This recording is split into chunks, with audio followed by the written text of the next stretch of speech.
Today I'm going to fix a battery. This happens a lot. I crashed, not horribly, but enough to pull this heat shrink off, and the heat shrink is where my Velcro is attached, so I think the next crash would probably just destroy it entirely. So what I'm going to do is I'm going to take this heat shrink. I got it from Banggood. I want to say it's 95 millimeters wide. I'll find my link and then I'll put it in the little video description. I'm going to cut it, put it on, and then heat shrink it with this heat gun. This is like a little hobby one. It's not the real Big Daddy heat gun, but it works great because it doesn't get that hot. Hot enough, way hotter than a hairdryer, but not super crazy like melt the wood table hot. So that's it.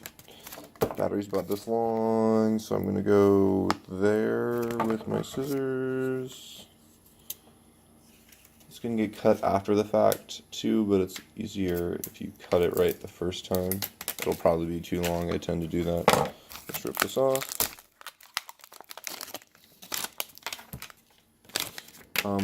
In the past, I've just used like packing tape, specifically the kind with the little lines on it.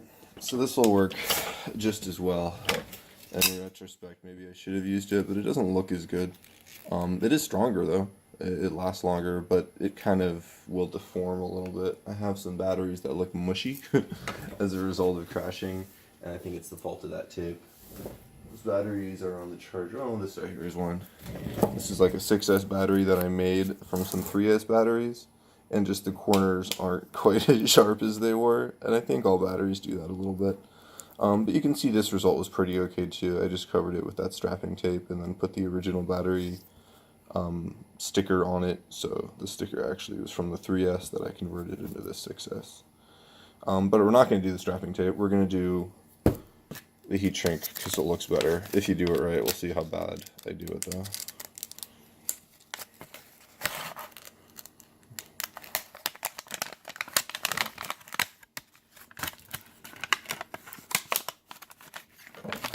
It does look a little too long. I'll probably cut it off about here.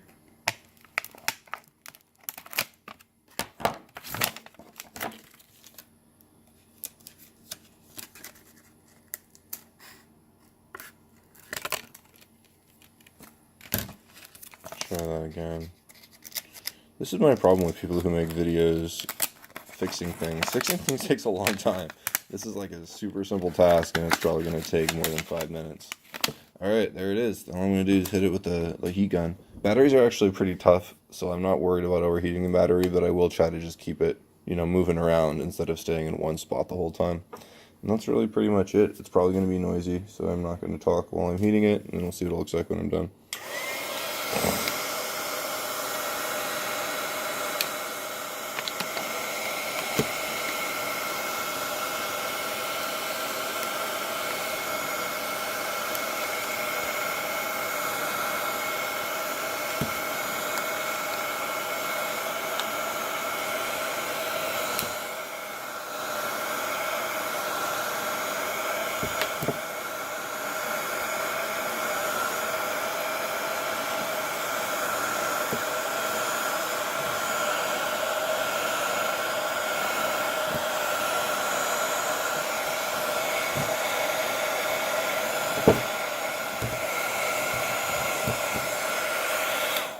And that was it.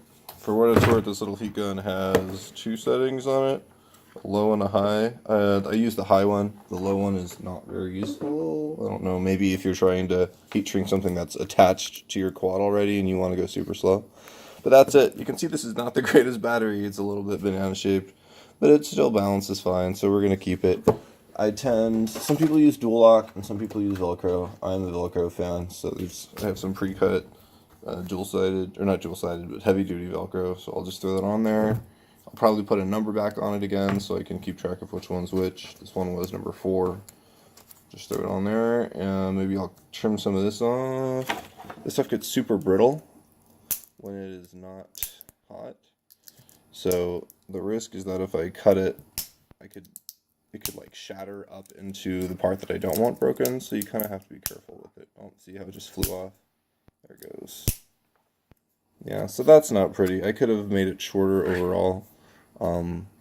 I could also heat it up again and then push it in. I might do that actually and see if that makes it a little less wonky. But it's so close. I don't know.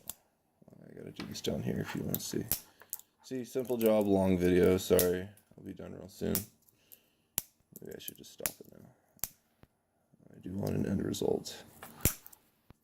I'll be like, ta-da, it's done. Alright, ta-da, it's done. Sticker.